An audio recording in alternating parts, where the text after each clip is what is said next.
Good evening. Welcome to Espacio Culturas at KJCC. On behalf of our entire team, we want to thank you for joining us for Professor Enrique Okenve's Behind the Gaze Spanish Power and Fang Humiliation in Equatorial Guinea, a special keynote lecture which marks the closure of the multi-year Gabinete Fang project, an initiative in partnership between Espacio Culturas and curator Jorge Blasco, who was our scholar in residence last year. Before we start our program, we want to acknowledge that the land on which our center is located is the homeland of the Lenape people. We recognize the continued significance of these lands for Lenape nations past and present. The Gabinete Fang project explores how archival memories, both personal and historical, are appropriated, stored, and reactivated in the present by focusing on the colonial legacies of Equatorial Guinea and Spain. The subject of this particular reflection on the problematics of archival origins, images, and stories is a collection of drawings and catalog cards about the Fang and their tattoos that were commissioned in the 1950s by the Barcelona Ethnography Museum. The exhibition and accompanying website were developed with the support of Barcelona's Museu Etnològic in collaboration with NYU students and includes the reproduction of a selection of these archival cards accompanied by text by NYU students, leading scholars, and a young Equatorial Guinean named Estela del Carmen Mbesa Alay from L'Hospitalet de Llobregat near Barcelona, Spain. We are very grateful to the participants in the public programs that accompanied this project throughout the past year, and to everyone who has joined us for conversations, dialogue, and really a very open reflection about not only the project itself, but also the implications of the thematics that are treated in the project. So we're very grateful to everyone who has joined us for these conversations. We want to thank Jorge Blasco, who brought the archive to our attention and attentively worked on us with aspects of the project. And while the website will remain open as an online resource, the exhibition itself closes next week as we prepare to open a new exhibition dedicated to the photographs taken by Spanish neuroscientist Santiago Ramón y Cajal during his trip to the United States in 1899, and that exhibition will open on October 25th. I want to give special thanks to Professor Benita San Pedro, who's here with us tonight from Hofstra University, for so generously and intelligently dialoguing with us, and I think with me in particular, constantly pushing me to consider, to reconsider, to open up different spaces, so that even while the project has its limitations, I'm really grateful for her implication in trying to keep us as honest as we can be with the resources that we have to bring in as much conversation as possible. And that generosity is something that I think we really treasure here, to not pretend that we do things in a closed fashion, but rather to start a conversation. I'm also especially grateful to her for bringing the suggestion to us to have Professor Okenve here in New York and to help us close this project. He gave a presentation last night at Hofstra and of course today at NYU. We also thank NYU Africa House, the Center for Africa and the African Diaspora, the Center for Humanities, and Hofstra University for their support of this event. Prior to Professor Okenve's lecture, we're going to also screen a short documentary that was selected to kind of preview Professor Okenve's lecture. It's by Alex Guimera. It's called Le Mal d'Afrique from 2006, so that we'll be putting on before the lecture. And following the lecture, we invite you to view the exhibit and join us for a reception in the atrium. Now I would like to introduce my dear colleague, Professor Leo Douglas, who will present Professor Okenve. Leo Douglas is Clinical Associate Professor at Liberal Studies. He was also the 2023-2024 Director of the Caribbean Studies Initiative within NYU's Center for Latin American and Caribbean Studies. He received his PhD, a Master's of Ecology, Evolution, and Environmental Biology, and an Advanced Environmental Policy Certificate from Columbia University. He also holds a Master's of Philosophy and Zoology from the University of the West Indies, Jamaica, which is the same university that Professor Okenve teaches history. So we're really happy for this felicitous coincidence. Professor Douglas and I started a conversation about the perhaps unexpected overlap between his research into birds in Jamaica and the Gabinete Fang project, especially the relationship between the markings that were recorded in the catalog of the Fang and the names of birds found in Jamaica. I'm going to leave it to him to explain those connections as he introduces our speaker for tonight. Thank you, everyone, for being here. Everybody, it's such a great honor to be here, and such a delight to meet Enrique. I must say that it's also at a great timing because in just a few days, I'm actually leaving to the NYU Accra campus in Ghana with the specific purpose of helping to think more in terms of the exchange between the New York campus and the Accra campus. For many reasons, students do not go to Accra. It's not Paris, among other reasons. But I think for us in the Center for Latin American Studies and as a global institution as well, it is so important. These centers which are, for the very reason, not Paris, in the global south. And, many of the students that we attract here in liberal studies, my home department, and within the Center for Latin American Studies, are a part of the diaspora. There's so many interesting questions and to ask. So it is a great honor to be operating in this capacity, and again, really great to be a part of this event. As was mentioned, I am also on a very personal journey to think more deeply about the Black Atlantic, Africanness, African history, African heritage. And it is, as was pointed out, this point which has actually brought me to this place in terms of this introduction. So again, I'm very pleased and very honored and looking forward to further discussion with our presenter above and beyond this afternoon as well.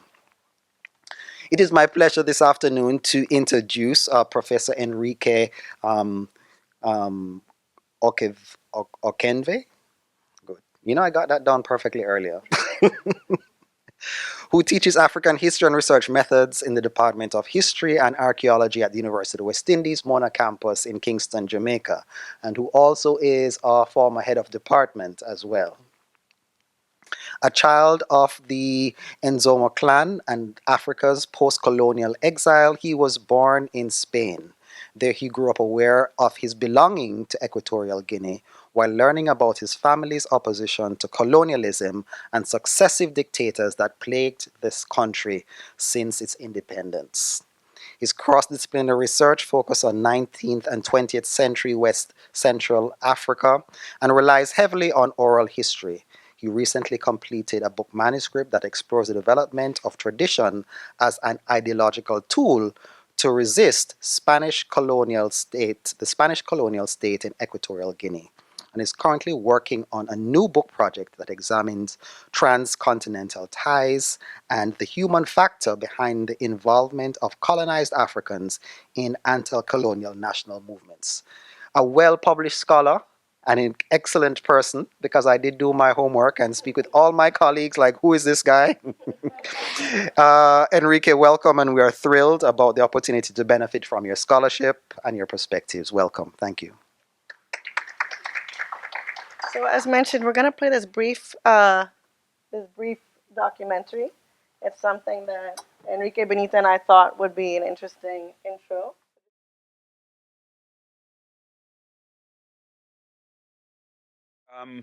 Good evening, everybody. Before anything, I'd like to thank Jordana Mendelssohn and, of course, the Espacio de Culturas for inviting me, for having me here, and everybody who has made this possible. And, of course, I would also like to thank both Benita San Pedro, but also Simon Doubleday, because they have been hosting my wife and myself for the last few days. And in a way, also Benita spoke to me about this possibility as well and made this possible. But yes, I would like to thank Espacio de Culturas for having this opportunity. I think every time that one has to give a talk, starts about how do I start, and then we had the documentary. I said, well, I don't need to say anything, because in a way that speaks for much of what my talk is about. And I have to say that in some ways, and this is obviously the I have to find that sort of balance. I'm an academic, I'm a historian, right? And I know that everything happens in a context, but I still, you find certain things a little bit infuriating, and that is the kind of sentiment I had when I was listening to the words. But I think it's very telling, because in a way it's very reflective of as I said, what I wanted to share with you. And in a way, the kind of sort of reflection I want to share with you about the exhibition and the work of Jordi Sabater. And because what I want to talk to you is about this sort of relationship that was established between the European colonizers, in this case Spanish colonizers, and the colonized Africans, in particular in this case, in the case of Spanish Equatorial Guinea, of course, the Fang, who also happened to be the subjects of the exhibition.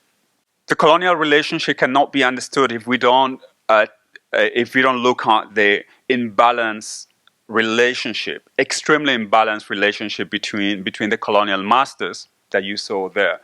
By the way, any white European person, upon setting foot on the colony, became a colonizer in one way or another, became a colonist. Because they will enjoy the types of privileges that in many cases that they do not have back home, right? Their status will be elevated. And of course, yes, life in colonial Africa was great. It was great. As I said, in many cases, many of the people who arrived from Europe, they were very modest people, right? And the kind of status that they enjoyed and yeah, luxuries in some ways, and the status that they enjoyed in Africa were totally different. And it's an extremely imbalanced relationship, power relationship between the Europeans and the colonized Africa. It's a history of power, power that is taken away from the now colonial subjects. It's a history of domination. Of course, the different mechanisms that are put in place to solidify control over African peoples. You have to understand that African peoples are colonized and conquered from the very late 19th century into the early 20th century. Within 60, 70, 80 years, independence is granted. So in some ways, that colonial domination was never consolidated as it was, for example, in the Americas with the indigenous peoples, like over several centuries of domination. So it's that history of domination, and all of that is in some ways, and in the case of Equatorial Guinea under Spanish domination, is achieved through the process of de-civilizing Africans, taking away whatever value their cultures had, our cultures had. It's a process of denigration as well, a process to belittle the African, because in order to elevate the ruler, the colonizer, you first had to denigrate the colonized. In some ways, you can see the colonizer as the opposite of the colonized, and vice versa. And in the case of Spanish Equatorial Guinea, it's also a process of infantilization. Africans are turned into children, and in fact, that is reflected through a specific legal status by which Africans were denied any legal personality. There's an institution created. It's called the Patronato de Indígenas. I'm not quite sure how to translate it, but basically, in the English colonial tradition, it would be kind of native affairs department, but it has a much more, the connotations are a little bit more significant in terms of the kind of role of tutelage and that this institution will exercise over Africans. Africans will not be able to represent themselves without the guidance of the Patronato de Indígenas, and that is that process of infantilization, and regardless of the age of these men and women, they will be under the supervision of the Patronato de Indígenas, and as I said, this is reflected on that legal status.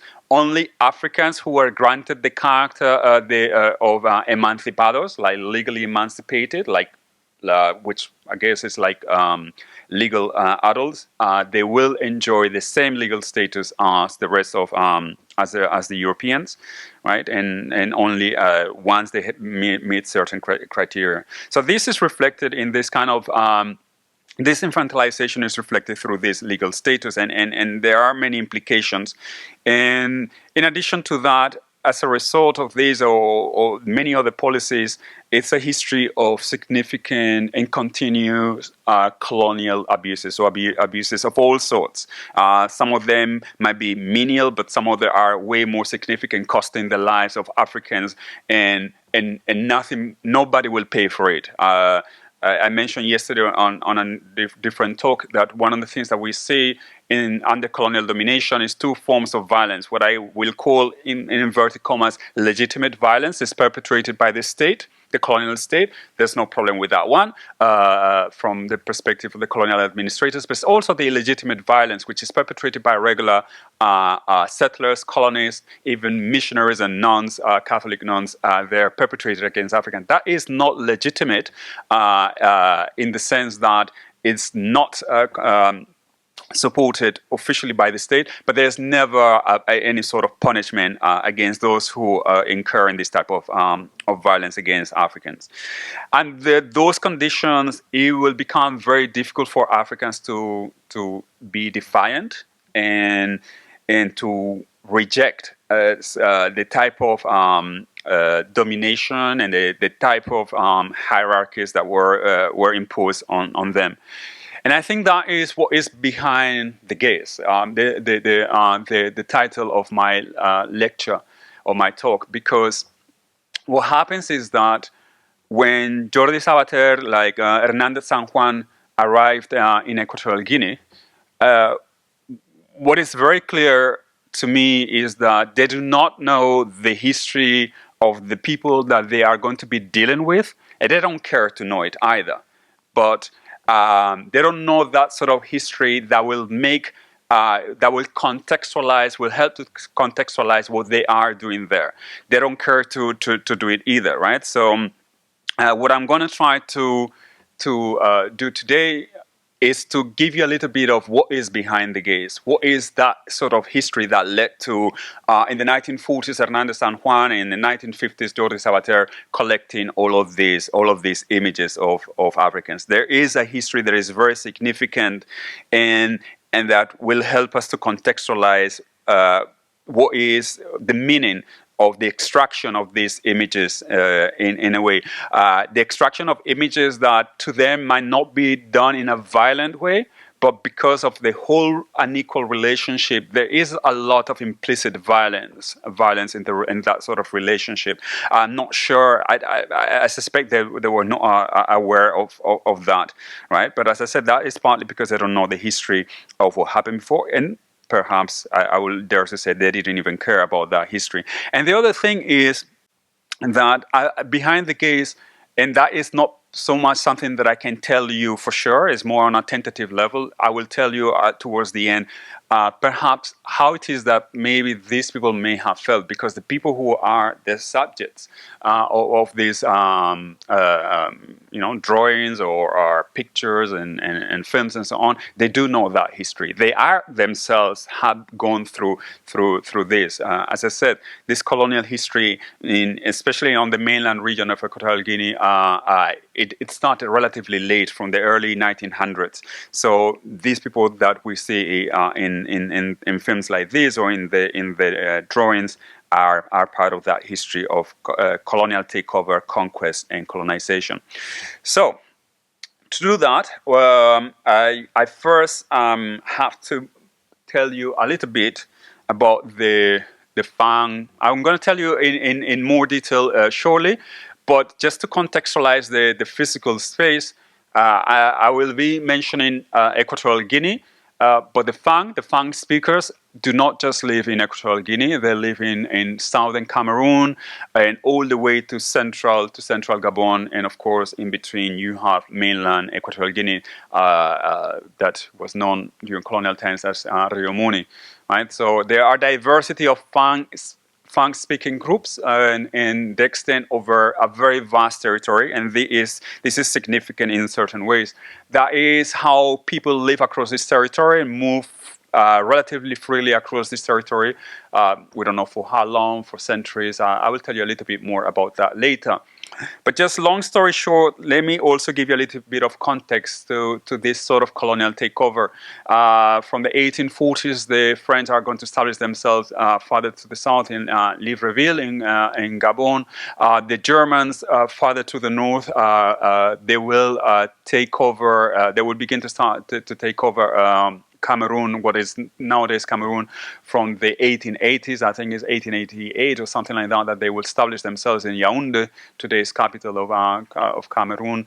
And in the case of Spain and mainland Equatorial Guinea, they had a presence on this coastal strip from the 1860s, but it's really and truly not until the beginning of the 1900s of the 20th century when they're really going to solidify their control over Rio Muni. In fact, it's not until 1915 that they are going to really move from the coast to the interior, and then is when the process of colonization will begin for the majority of the Fang communities of mainland Equatorial Guinea.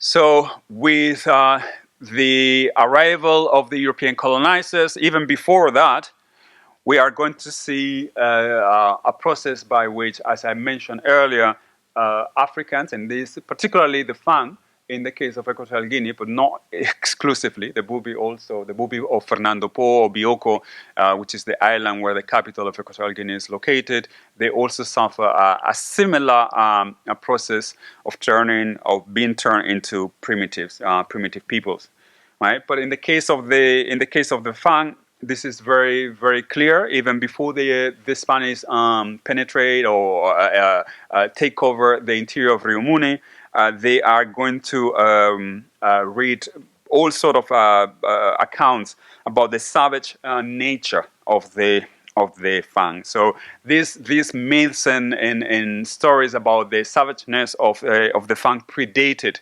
the incursion of the Spanish into the Fang heartland in mainland Equatorial Guinea. Right, and they will be depicted in different ways as idol, like some sort of idol worshipping cannibals, who were the antagonists of the Europeans, in this case of the Spanish.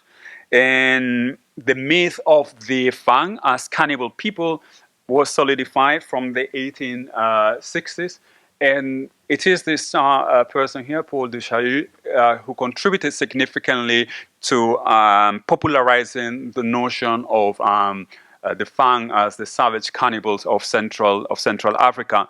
Part of it, of course, had to do with the fact that in those days the explorers they used to travel across different parts of the world, giving lectures, and obviously all these sensationalist images of the dangers that they encounter will make their talks more attractive or appealing.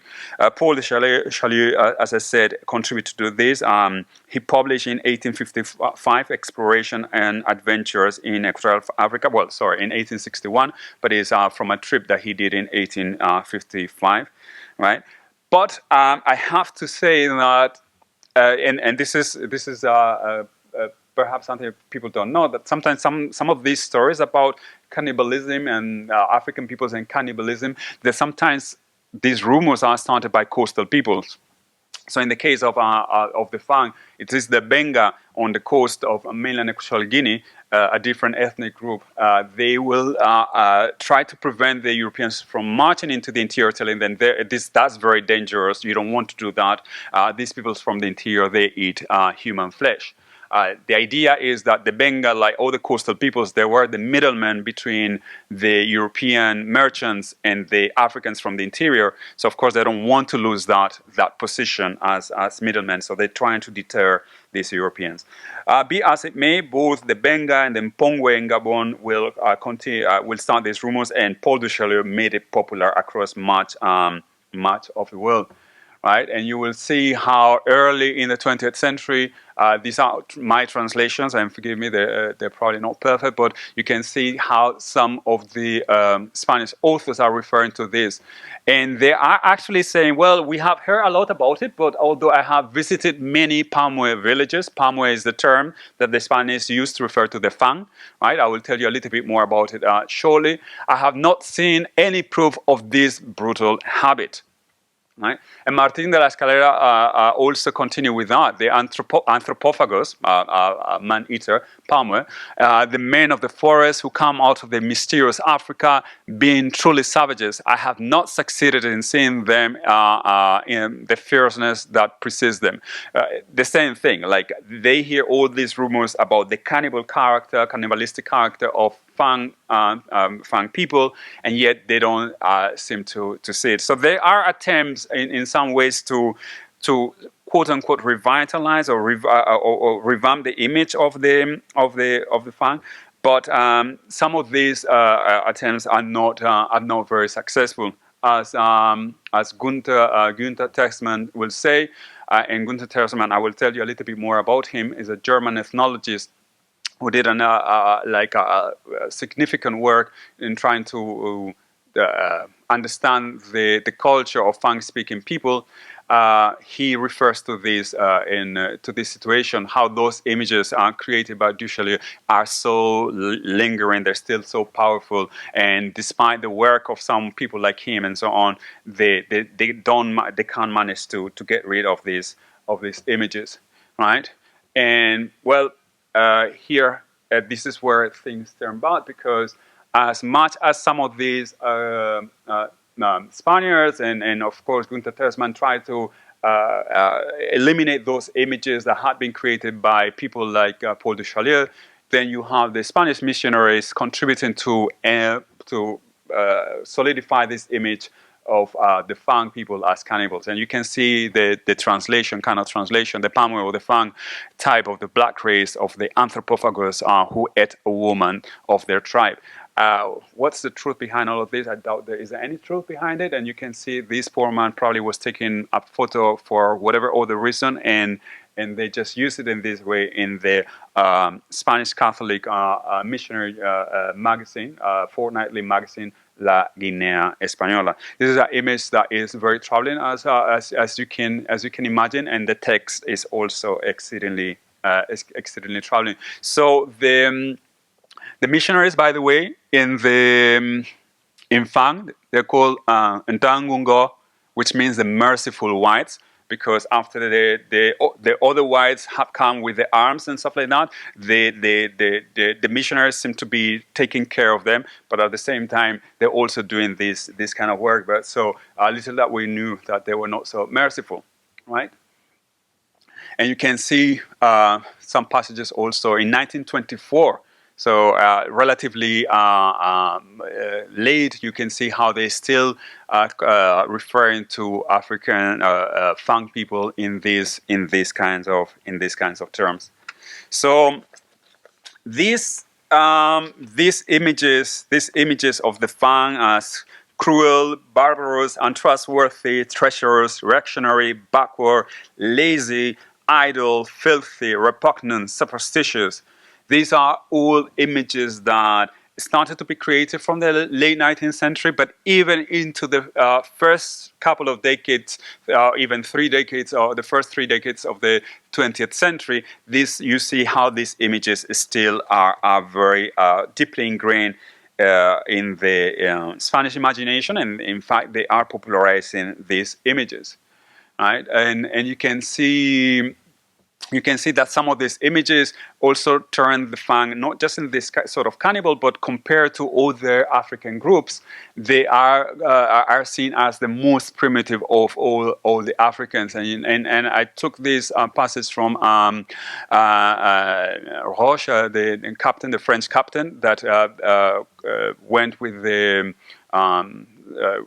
Spanish expedition that delineated the borders of what is today mainland Equatorial Guinea. And here, after traveling through the interior of mainland Equatorial Guinea, he says, we were pleasantly surprised not to see any more Pawins, as the French refer to the Fang, right? Or hardly any at all. The country is inhabited by the Kombe coastal people, an ancient race which, like the Gabonese, is destined to disappear with the invasion of the savages. The savages are us, the Fang people from the interior, right? So as you can see, there are different ways in which like the Fang are being and the character of the Fang are being vilified, denigrated, and so on. And I want to fast forward to the 1970s because what you can see is here, just a little bit of context. Independence is in 1968 under the presidency of Francisco Macias Nguema, or Mese Nguema in Fang, right? And who had been democratically elected in 1968, but within a few months turned into an authoritarian dictator. Along with Idi Amin in Uganda and Bokassa in Central Africa, he was one of the three notoriously worst African dictators. But if you see how he and the fellow Fang are described by coastal peoples, they are also have adopted this kind of language and images of Fang people, right? As cannibals and primitive and so on, and so that just to show you how decades later all of those images were lasting. So those are images that were created for different reasons. Part of the reason, of course, it was also convenient to the colonizers to depict Africans in that sort of way because the colonial takeover required to justify the invasion of a continent in African societies, and to justify, of course, we know about the so-called civilizing mission. If you depict them as this sort of primitive and so wild that they are even eating people, right? Then it's more justifiable that European colonizers will come to the rescue to elevate us, to redeem us from our own inferiority and so on. That is the context for that. But if I have to say then, who are the real Fang? If they are not those kinds of primitive Africans, who are the real Fang? I have to say that the real Fang is a difficult one to say. As I showed you earlier, they live throughout a very large part of the West Central Africa, right? And the truth is, the real Fang is kind of a concept, is a modern concept, because as Tessman is saying, they call Panwe in German, right? We didn't have a sense of common ethnic identity or anything like that. Part of what created this image of a unified ethnic group had to do with the European depictions, even though, and I don't have time to deal with that, Fang communities totally rejected those images and created their own images, especially from the 1930s and 40s, right? But just to make a very long story short, just to tell you that Fang communities live across this vast area in without a strong or any sort of sense of common ethnic identity. But there was nonetheless a sense of a shared common culture.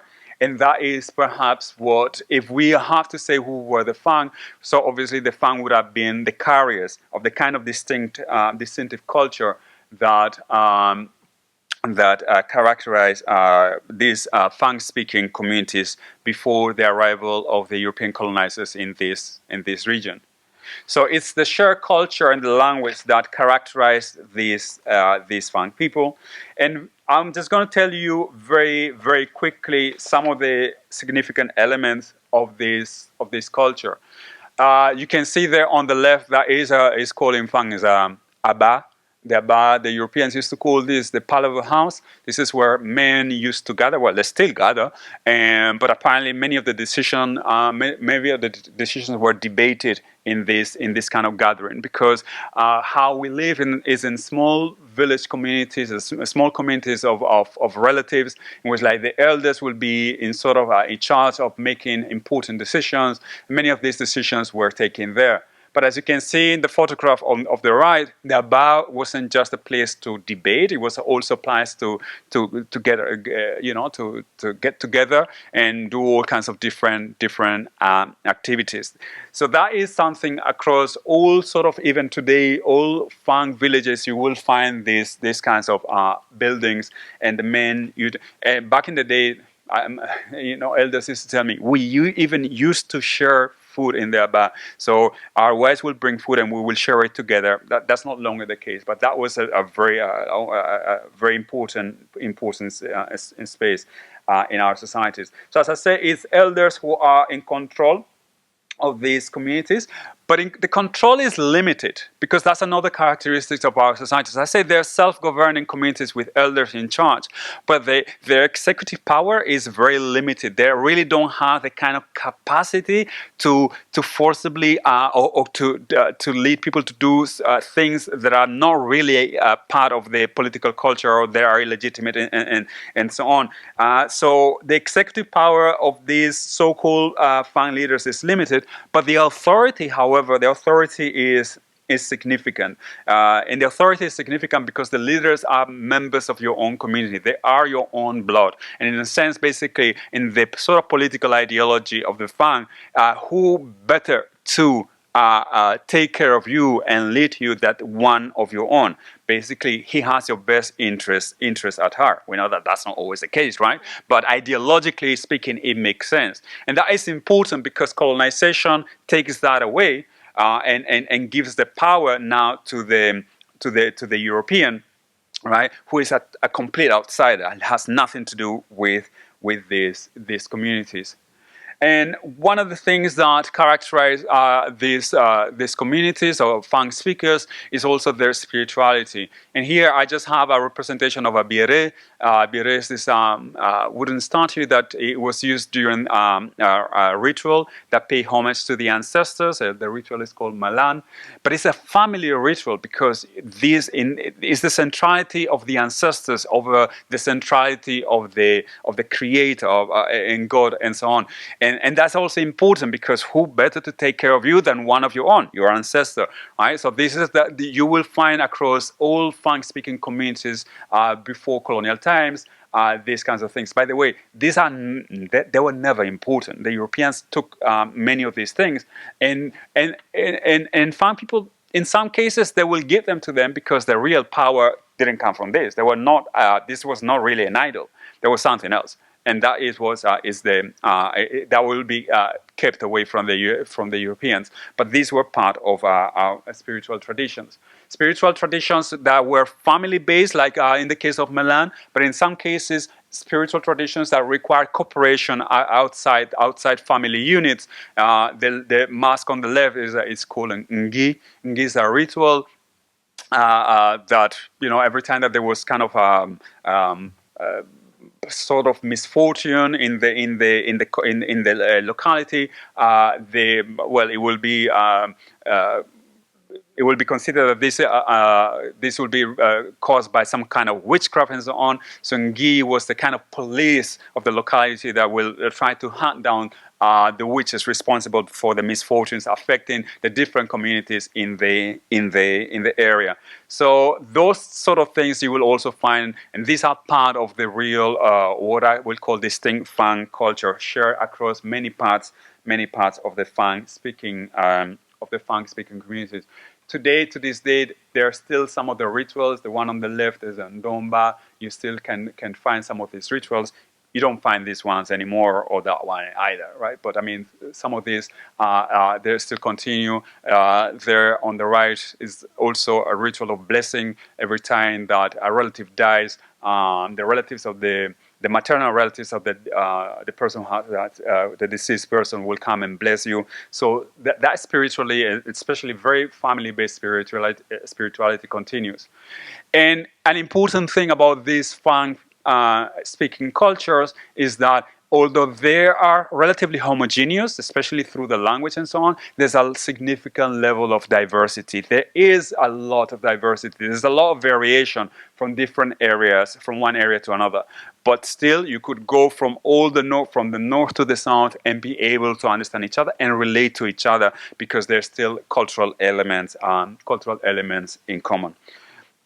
And part of the culture is obviously the dress and the aesthetics. And I want to bring that because the tattoos are part of that dress, and we have to be aware of it. And that dress, and it's dress understood in a very general way because it's not dress as in clothing, it's dress as in dressing the body, enhancing, decorating the body. All those elements are part of dress, which obviously the European, the Spanish colonizers, and especially the missionaries disagree with, but that is what, how it was considered prior to this time.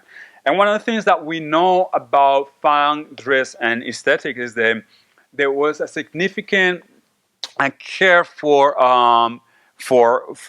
as I said, enhancing the body, showing off the body in beautiful ways. And you can see here this quote was collected by Chamberlain when he says, when Reverend Leighton Wilson met Fang travelers on the Lower Como in 1842, he remarked how these men from the interior of Fang, dressed in bark clothes with their hair neatly braided, jeered the Shekani for wearing European cloth. You're in your European clothes. The idea is like you are hiding your body. Is there something that you are ashamed of? Like, is there something wrong with your body? Otherwise, why do you need to dress like this? But it's a very important thing because Fang-speaking communities, they really care about their appearance, and both men and women. And there will be, you can see here, this is a picture of them, and you can see that, all the different elements that will help to sort of enhance their body. This is, I think, is a drawing from Tesman's book on the Fang, right? And many of these elements, many of these techniques that they use to enhance their bodies, in addition to the decorations and so on, they are very, in some cases, time-consuming, like the hairstyles, and in some cases even painful. And we know a lot about this because of the detailed ethnology. La Guinea Española, for example, makes a reference to how much they care about these things. And we know about it because of the detailed ethnology of Gunther Tesman.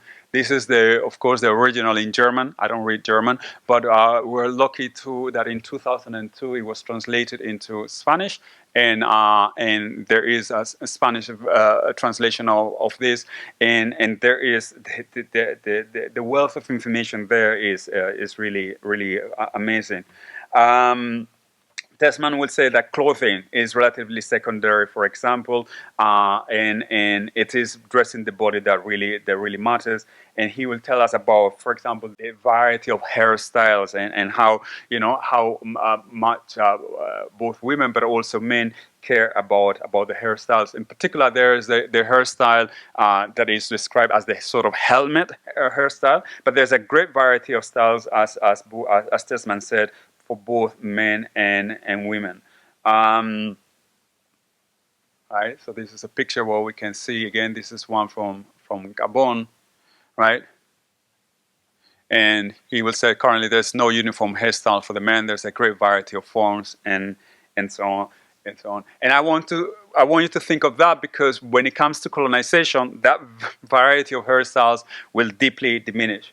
Right? And they will find other ways. So if it's not the hair, all kinds of accessories to dress the body. Tesman did some good drawings of this and described them at length, right? And you will see how much appearance really matter. These men and women, they never felt that they were nude, right? Of course, and that will be something that later on they will feel self-conscious about it and so on. Part of the dress is the modifications of the body. Like there are different things. One of the things that they did, for example, is I think kind of chiseling the teeth, right? Like to make them in a particular shape, right? Obviously, the scars as were burn scars or scars through cutting and so on, but also tattooing. And I'm not going to tell you much about the tattooing because I guess you had the exhibition and there might be more information. But what is important, I think, or is significant about these tattoos is that they were recent. They were recent. In Telsman is telling us that this is something that has arrived relatively different recently. And he says the scars, they are now disappearing. And they are disappearing because it seems that obviously they're less, the scars are way more painful than tattooing. And it does sort of make sense. And he explains that the heritage of painting also he thinks that has influenced the development of tattooing and so on.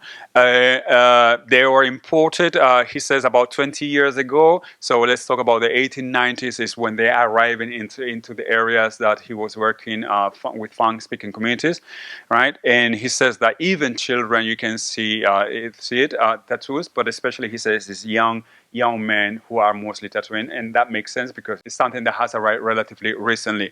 And what I think is relevant to me is that there's this sense of what is trendy and fashionable as well. So in terms of the aesthetics, it's not a fixed aesthetics or as if in like a primeval tradition that has not changed, but it's changing through time. And he had some pictures of how this was being practiced. The one on the left is actually the scarring, and the one on the right is actually a tattoo, right?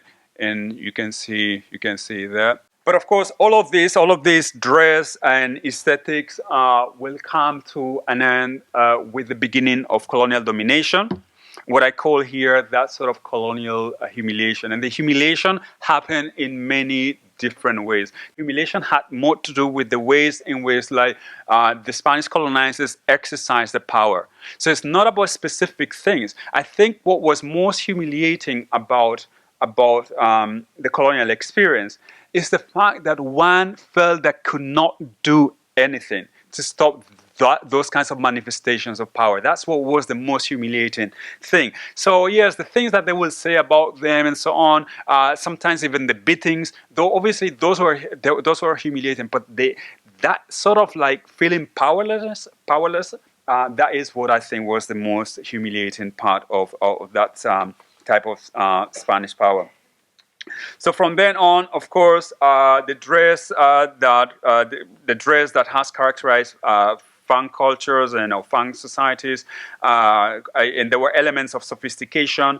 Now that sort of is going to be turned into something different, a symbol of primitivism, nudity, and so on. And I have something here. Spanish contempt for African culture was more emphatically expressed through their rejection of African dress, or rather, what they considered to be lack of it. Fang, and I would like to say also Bubi, because it's not just the Fang who are going through. The Bubi went through this much earlier because the Spanish person on the island is from the 1850s or 1860s, right? But Fang and Bubi dress came to epitomize the African savageness from which the Spanish, particularly the missionaries, sought to rescue them, right? And that is what is happening. This type of dress, the tattoos and everything else are going to now become symbols of cultural inferiority versus the Spanish or European type of dress that are symbols of cultural superiority. And all of a sudden now the Fang, like the Bubi, will become undressed, nude, right? Under the colonial gaze. So nudity was reconfigured. And the bodies will be chastised and sexualized. In the case of course, a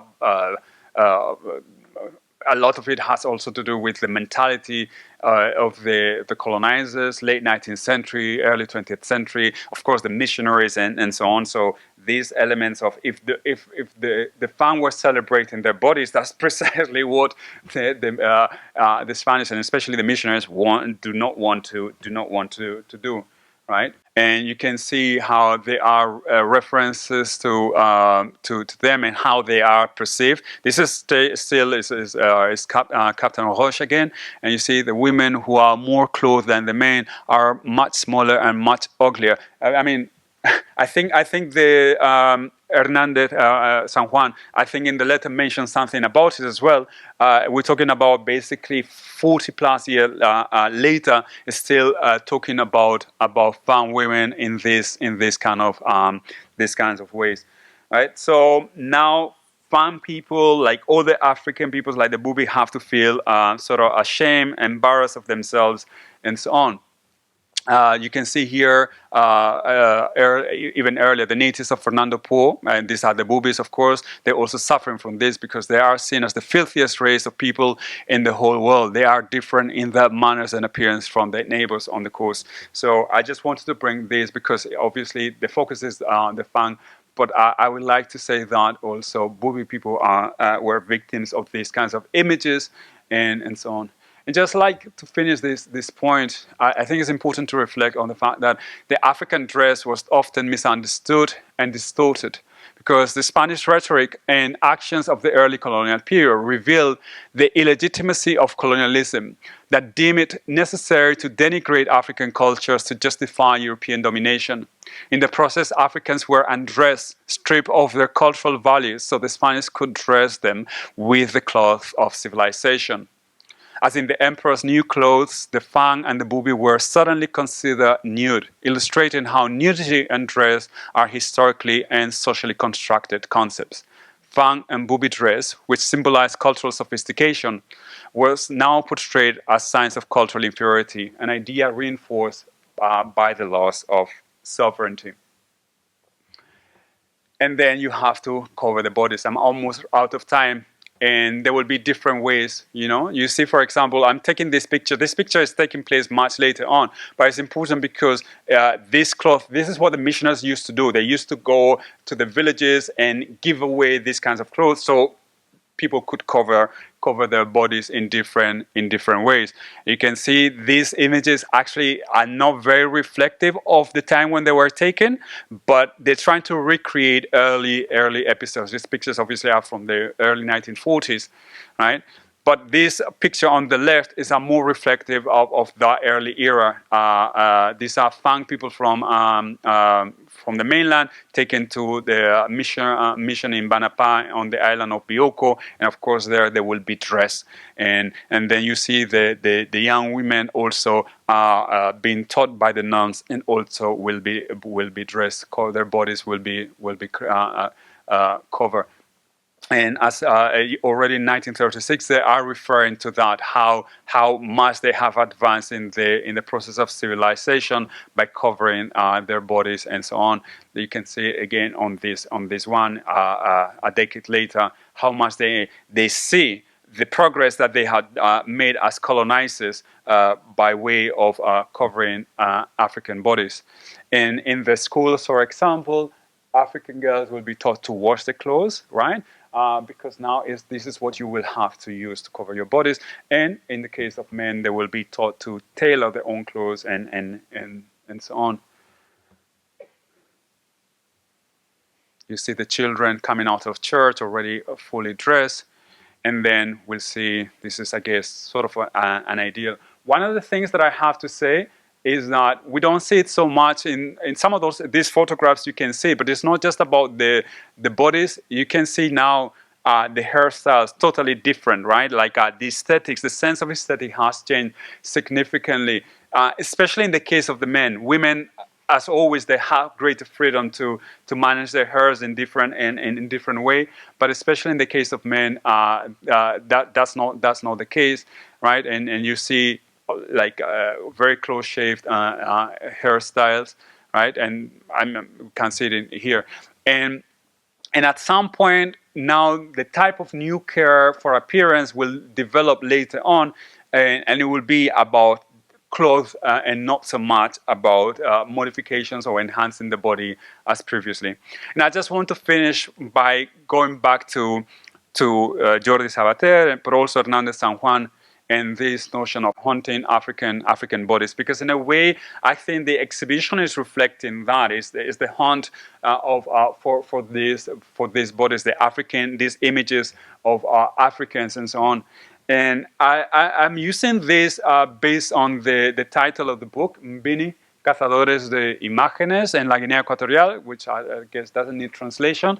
But I think the title is appropriate because the hunted never wants to be hunted, right? And in a way, to me, that also reflects the I was trying to reflect on how it is that these men and women felt when Jordi Sabater or when Hernandez San Juan went there to film them, to take pictures, or to simply just make drawings and so on.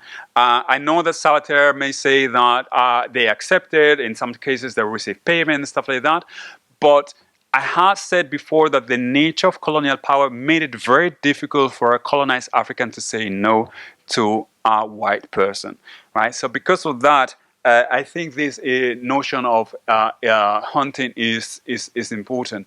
So Hernandez San Juan and the Ermic films, an expedition that went to Equatorial Guinea in the early 1940s and made all these films, but also there's a huge photographic archive.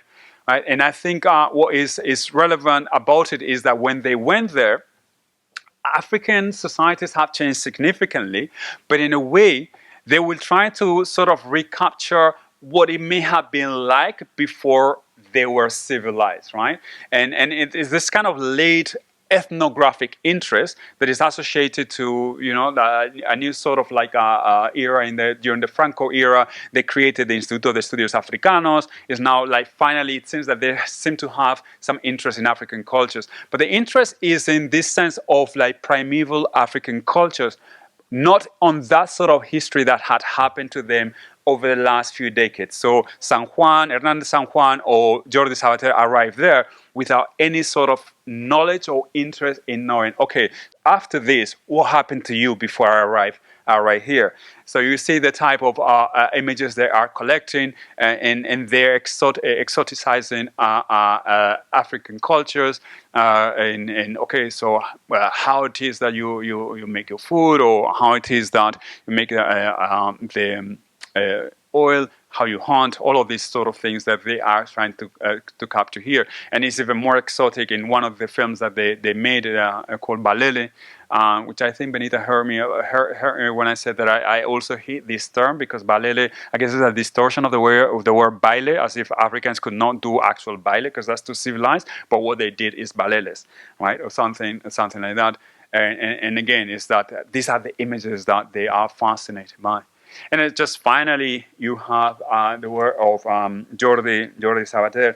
And as I said, I think it's important that we take into consideration that how he is going about making these drawings. I can't really tell you for sure how these men and women who had to pose for him, and I suspect they had to pose for a while so he could do the drawings, how they may have felt about it. But in a way, what I feel is this: these men and women knew that history, and they knew that all of those signs of their dress and aesthetic had been belittled. And now it seems that this man comes here and tells us that he's interested in taking note of these drawings and of our tattoos and so on. And that is, to me, that must have created some sort of like, this must be surreal, right? That this is happening to us. We were taught to be ashamed of this, and now this man seems to be interested in this, right? So, and the tattoos are interesting because this is the indelible traces of our dress and aesthetics. Of course, you couldn't get rid of the tattoos, or you couldn't get rid of the scars. Everything else had disappeared. The hairstyles, all of that, the type of well, the words are escaping me, but everything else that served to adorn the body had disappeared except for these scars. And in the case of the Fang men, the scars, especially among the Bubi, and in the case of the Fang men and women, the tattoos. Their sentiments will have to be taken into account. This book is published in 1992, so many years later, and still there's no reflection on that. And I just took note of this man here because when I saw the book, okay, well, at least I see somebody that I can recognize. Well, I don't recognize him, but I recognize the name, right? The Kabocha, because when I was doing my field work in 2002, I went to his village. He was long dead, and I mean, I remember the name. I mean, they talked to me about this chief and so on, and it's just a little bit surprising that when I was going through the pages, I said, "Oh, this is Bekebocha," and here's this man that I heard so much about him, but I didn't know what he looked like. By the way, I don't know if he looked like this. I don't know how good the drawing is, but anyway, so that is what I have to share with you. I hope that I've given you a little bit of context about what happened to us, and perhaps invite you to maybe try to speculate a little bit about how they may have felt when these images were being captured. Thank you.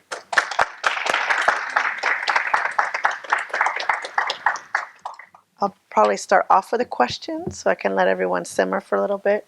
Um, Enrique, thank you for this talk. We've spoke a little bit earlier today about the need for contextualization.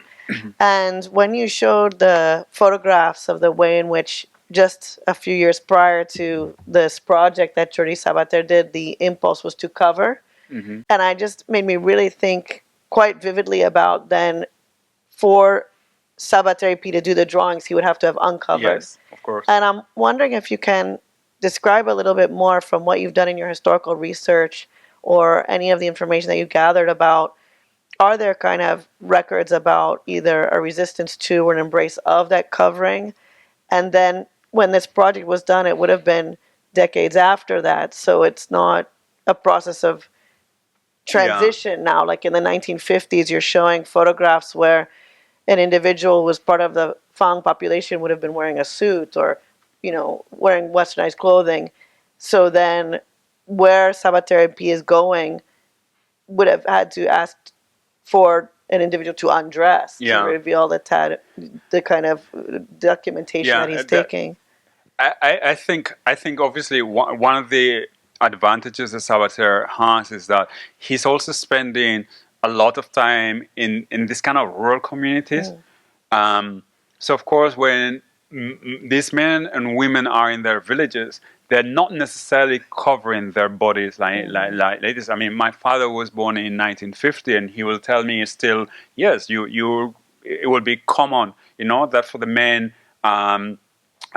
For example, to have their torsos not cover their torsos, especially when they're in the village, because also these are the things. Some of these Western clothes are relatively expensive, so you will use them for in special settings. You will use them, of course, when you're going to church, or maybe if you're going into town. That's when you're going to be using it. It's not something that you can just like go to the farm or just been doing like your chores in the village and be wearing these clothes. So yeah, there's an element of it, of what is functional when it's not functional. Of course, what we see more and more is that women then like, even if there is a wrap, but they're now covering their torsos as well. So in a way, there's that element in which like they some of those. Also, women, obviously, they're also subject. They're usually more influenced by the missionaries, by the way. So, I can only speculate. But I mean, obviously, women are rapidly embracing some of those things in terms of covering bodies in that sort of way. Men are different, but then is the hair. The men rapidly cut their hair. I have one example because. My great grandfather's brother, Elamitui, he was actually the leader of Mija, we call him. He was the Mija of our village, and the Spanish used to appoint some of these village leaders as chiefs, and I distinguish leader versus chief. They were not chiefs; they became chiefs, and on one occasion, the Spanish officer came to the village, and he came out to greet him. He was carrying his son in his arms, and he was just like I think he just had a loincloth or something like that. And the Spanish administrator was like furious, like, what kind of way is this to come and greet me? You need to cover your body. Like, this is what kind of chief are you? And he was dismissed from his position right away. But it's interesting because obviously Alamitui didn't really care much for him. And obviously he had his own sense of what is right and what is wrong, but at the same time he didn't really care much for that Spanish officer. But other people observing that, they realize that, okay, this is what may happen to you if you don't present yourself in a particular way in front of them.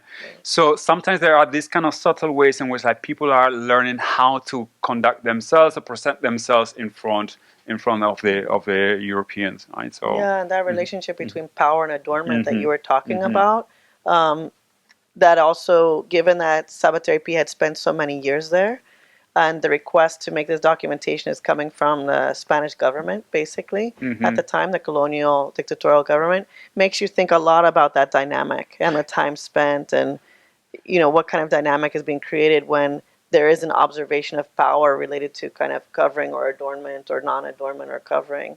Yeah, I mean, first they tell me that it's not appropriate. Now it tells me it's appropriate. So I don't know. It would have been very interesting to know.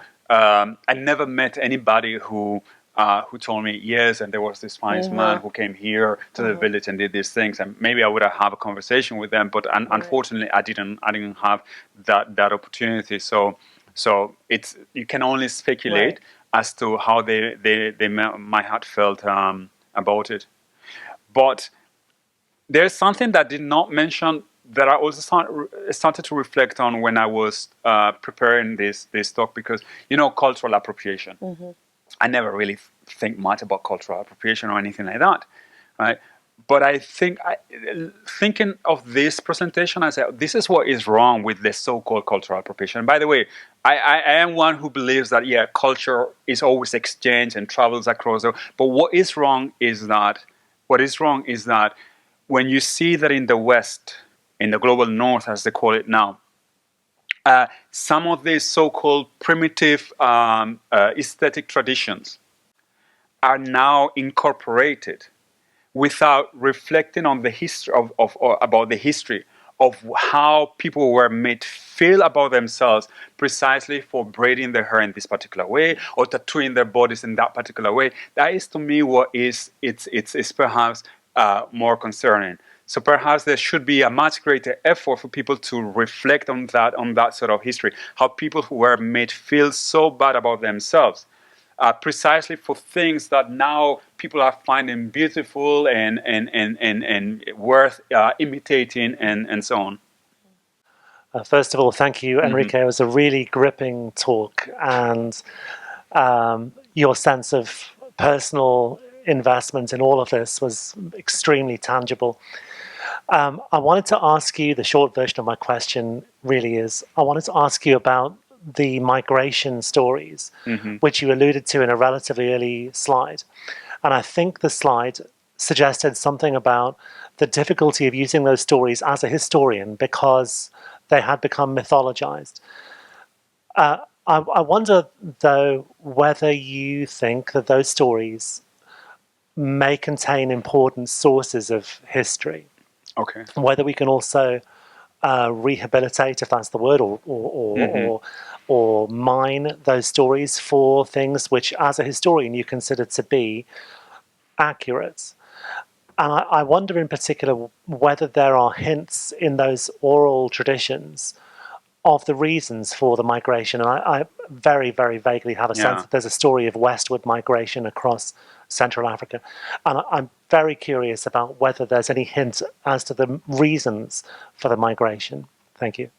And the long sort of the short answer to your question is that we should talk about migrations, because that is part of the misconception.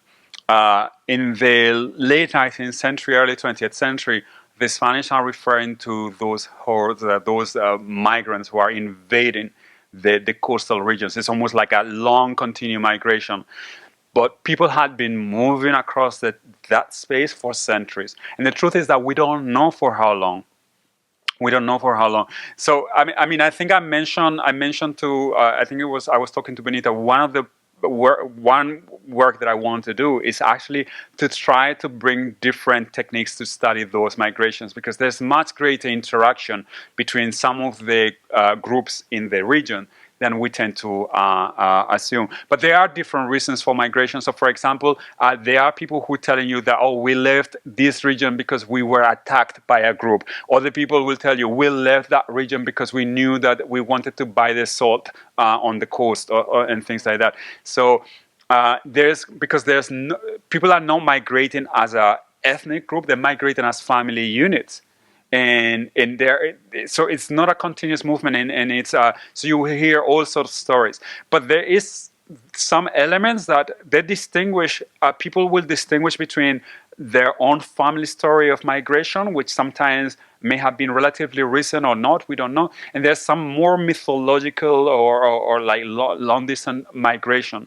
There's the legend of the piercing of the Ajab. Is that this kind of giant tree that seems to symbolize the arrival of Fang people into the rainforest, and so on. So when did that happen?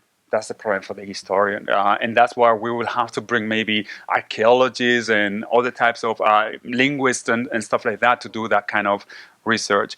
So I think there is some elements in which these legends reflect things that were of symbolic importance because something did happen, right? All of a sudden we were marching and it became dark. The sun was covered. And the sun was covered is because they have reached the rainforest. And the rainforest is not uniform, as it was mentioned in the film.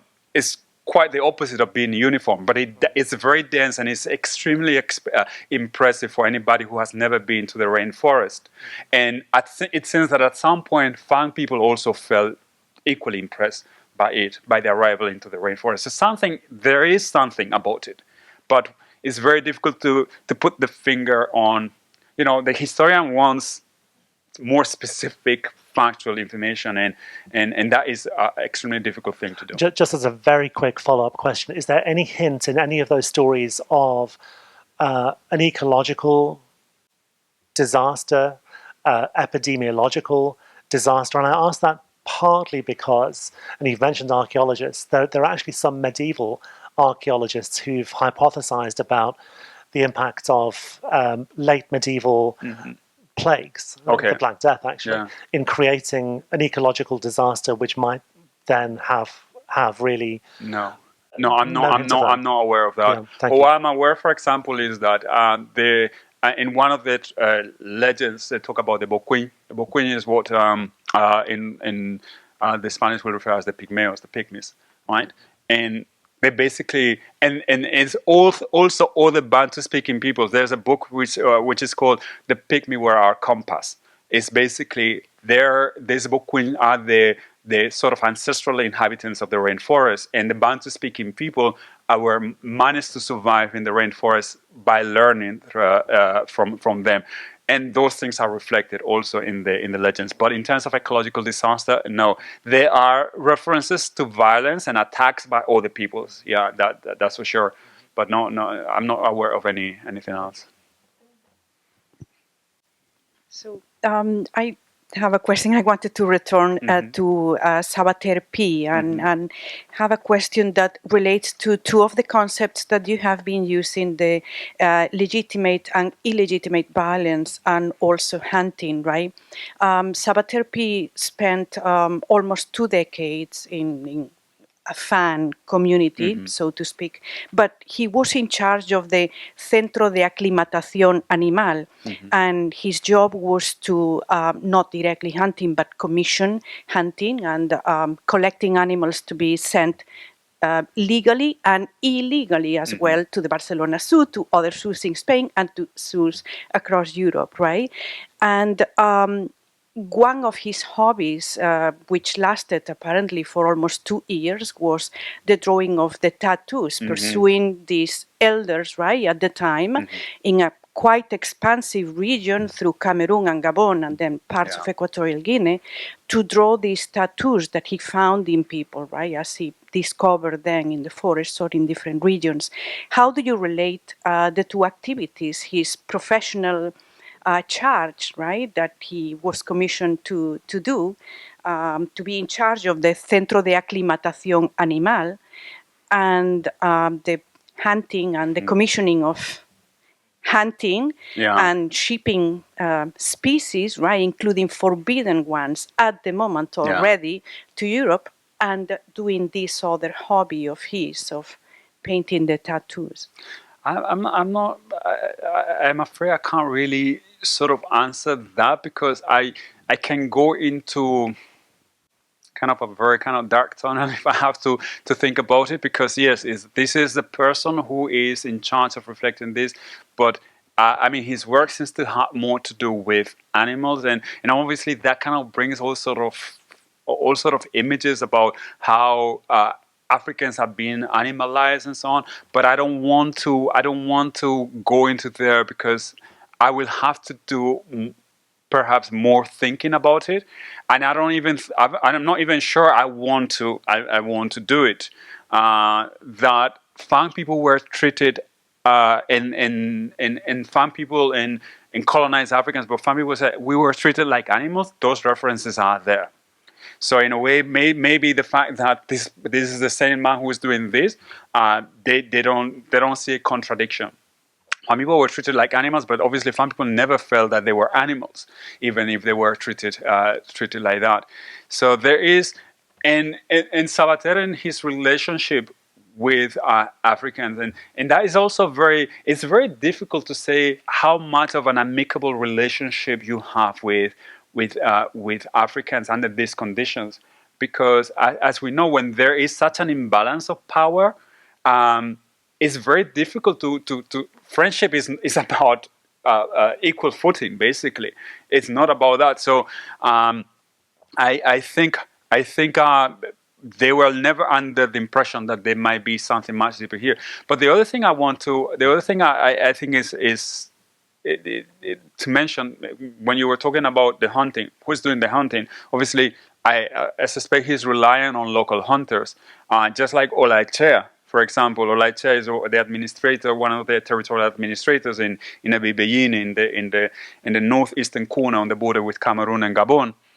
He was renowned for his hunting skills of gorillas and so on.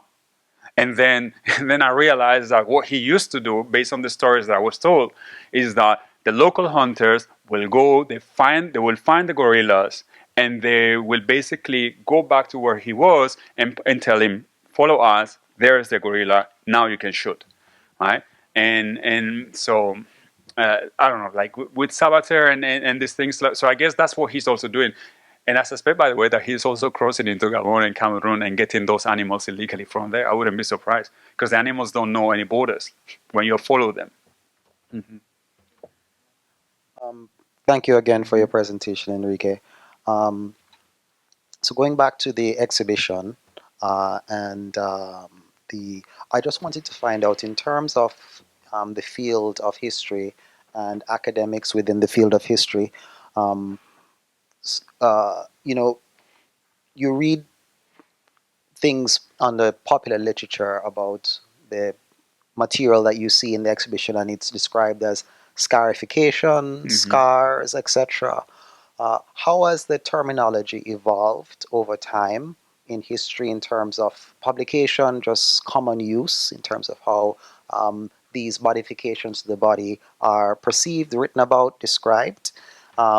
And so could you say a little bit more in terms of how the producers of these modifications may have seen and described this to somebody who was not from their own community, based on your own work? I mean, the last part of your question, I can't really say much about it, because by the time, I mean, I'm aware of these things, those things are not longer done. I mean, I can see, and I think I was telling Benita the other day that I remember when I was doing my field work, and I was going with around the villages, and we're a team of 3 people, right? And from time to time we'll run into somebody and who may have like you could see still like marks of a tattoo, and I remember that their reaction, oh, this is somebody really old, right? This is like, yeah, because that is no longer that was no longer done. It hasn't been done for a very long time. So in terms of describing, I never heard anybody about how it is that it used to be done. My grandfather generation, he was born in the 1920s. By then, they were no longer doing it. Sometimes you will see small marks, but sometimes those small marks have more to do with medical treatment. You see small cuts and stuff like that. But yeah, those things were no longer done. So I can't really say how. And in terms of like historians and referring to these terms, historians don't really work much, or the historians that I am aware of, like we don't really do that.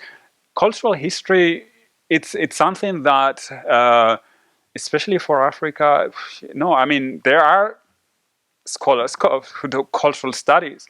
They do more of that kind of work, and in fact, I had to work on a project and a few years ago, and I was reading and learning a lot from them in terms of like using these terms, in terms of understanding dress, for example, in this kind of broader sense. That dress does not just refer to the clothing, but refers to much more.